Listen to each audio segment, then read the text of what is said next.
Hey everyone!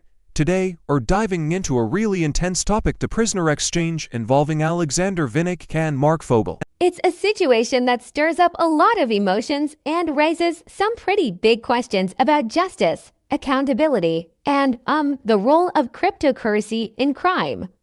So let's unpack this. Okay, first off, let's talk about Alexander Vinnik. He was arrested back in 2017, right?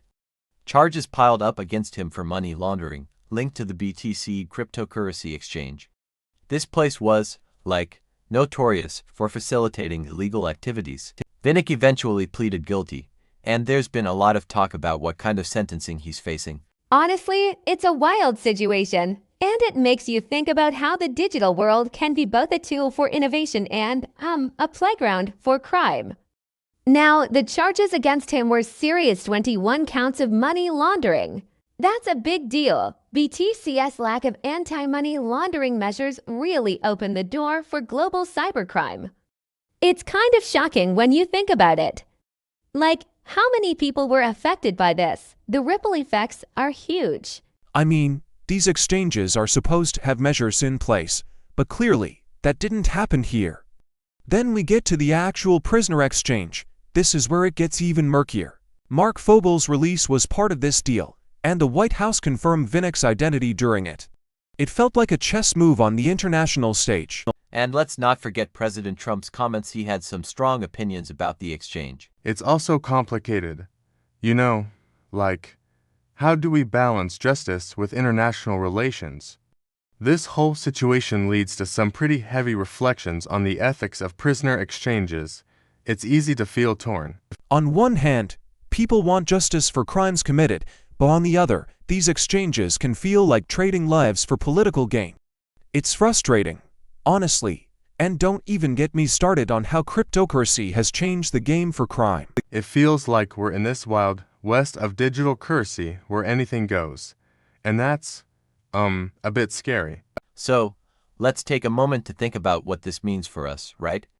It's easy to fall into a cycle of anger or frustration when we see these kinds of events unfold. I mean, I felt a wave of emotions just processing all of this. At first, it was disbelief, then anger, and finally, a sense of helplessness. It's hard not to feel like we're just watching from the sidelines while larger forces play out their games.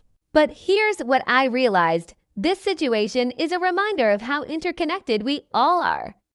Our actions, whether in the digital space or in our communities, have consequences. It's a chance to reflect on our own behaviors and how we engage with the world around us. What are we doing to promote accountability and justice in our own lives? It's a call to action, really.